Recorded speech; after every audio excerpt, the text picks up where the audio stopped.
Hello बच्चों, तो आओ प्रश्न को देखते हैं। m गुनी साइन थीटा बराबर n गुनी साइन थीटा प्लस 2 गुनी अल्फा है, तो हमें सिद्ध करना है कि tan थीटा प्लस अल्फा गुनी कॉट अल्फा बराबर m प्लस n बटे में m माइनस n है। बच्चों यहाँ पर हमें संकेत अर्थात हिंट में दिया गया है साइन थीटा प्लस 2 गुनी अल्फा बटे में साइन थीटा बराबर m बटे n लिखकर योगांतरा अनुपात का हमें प्रयोग करना है। तो दिए गए प्रश्न की मुख्य अवधारणा की बात करें तो बच्चों देखो, यहाँ पर हम बात करेंगे योगांतरा अनुपात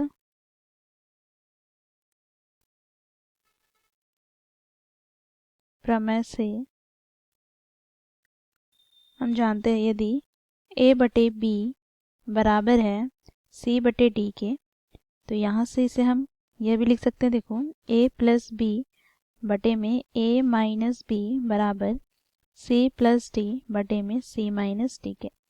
तो इस मुख्य अवधारणा की सहायता से बच्चों हम दिए गए प्रश्न को सिद्ध करेंगे। ठीक है बच्चों, देखो प्रश्न में हमें दे रखा है क्योंकि m गुनी साइन थीटा बराबर क्या है, तो n गुनी यहाँ पर साइन थीटा प्लस 2 गुनी अल्फा, ये हमें प्रश्न में दिया है।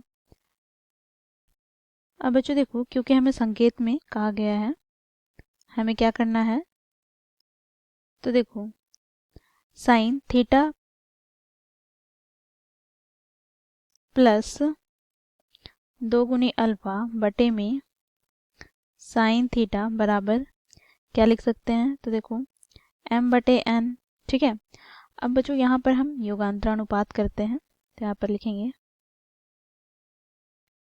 योगांतर का अनुपात करने पर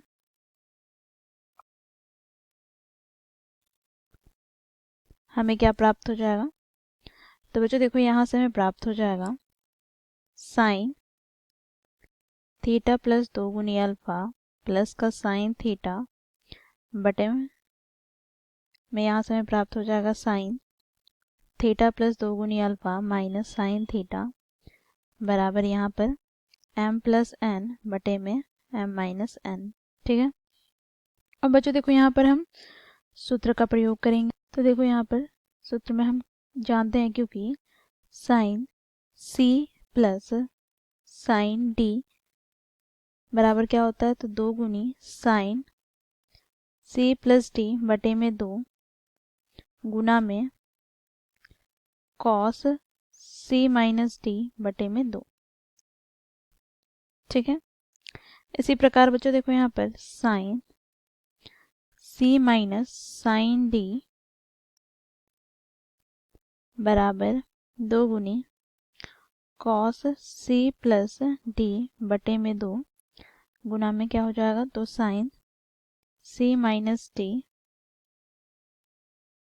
बटे में 2। अब बच्चों देखो यहाँ पर साइन c के स्थान पर क्या है, तो थीटा प्लस 2 गुनी अल्फा, d के स्थान पर थीटा।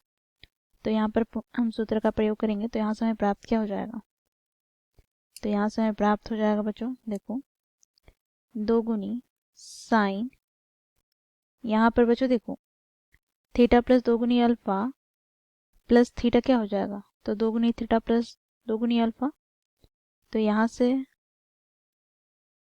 हमें प्राप्त हो जाएगा देखो 2 भेनिस्ट ले लेंगे तो थीटा प्लस अल्फा बटे में 2।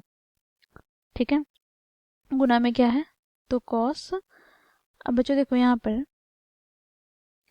थीटा प्लस 2 गुनी अल्फा माइनस थीटा बटे 2, तो थीटा से थीटा कट जाएगा, तो यहाँ से हमें प्राप्त क्या हो जाएगा, 2 गुनी अल्फा बटे में 2 बटे में यहाँ से हमें प्राप्त हो जाएगा क्या, तो 2 गुनी यहाँ पर बच्चों देखो कॉस हमें प्राप्त हो जाएगा क्या, तो यहाँ पर भी 2 बेनिस्ट ले लेंगे तो थीटा प्लस अल्फा बटे में 2, फिर बच्चों साइन यहाँ पर हमें प्राप्त हो जाएगा 2 गुनी अल्फा बटे 2 बराबर m प्लस n बटे में m माइनस n। बच्चों यहाँ पर 2 से 2 कट जाएगा, यहाँ पर 2 से 2 कट जाएगा, यहाँ पर 2 से 2 कट जाएगा, यहाँ पर भी 2 से 2 कट जाएगा, यहाँ से 2 से 2 कट जाएगा। हमें प्राप्त क्या हो जाएगा, तो साइन थीटा प्लस अल्फा गुना में कॉस अल्फा बटे में बच्चों यहाँ से हमें प्राप्त हो जाएगा कॉस थीटा प्लस अल्फा गुना में साइन अल्फा बराबर m प्लस n बटे में m माइनस n। बच्चों इसे हम क्या लिख सकते हैं, तो देखो क्योंकि हम जानते हैं tan थीटा बराबर क्या होता है, तो बच्चों देखो यहाँ पर साइन थीटा बटे कॉस थीटा, तो यहाँ से हम क्या लिख सकते हैं, तो यहाँ से हम लिख सकते हैं tan थीटा प्लस अल्फा, और यहाँ से बच्चों कॉस थीटा बटे साइन थीटा को क्या लिख सकते हैं, तो बच्चों ये बराबर होता है कॉट थीटा के। तो यहाँ से हमें प्राप्त क्या हो जाएगा, कॉट अल्फा बराबर m प्लस n बटे में m माइनस n। बच्चों देखो प्रश्न में हमें क्या सिद्ध करने को कहा गया था, तो देखो यहाँ पर प्रश्न में हमें tan थीटा प्लस अल्फा गुनी कॉट अल्फा बराबर m प्लस n बटे में m माइनस n, यही हमें सिद्ध करने को कहा गया था। और बच्चों देखो यहाँ पर यही हम लोगों ने सिद्ध किया है। तो इस प्रकार बच्चों मुख्य अवधारणा की सहायता से दिए गए प्रश्न को सिद्ध किया। आशा करती हूँ आप लोगों को यह प्रश्न समझ में आया होगा। धन्यवाद।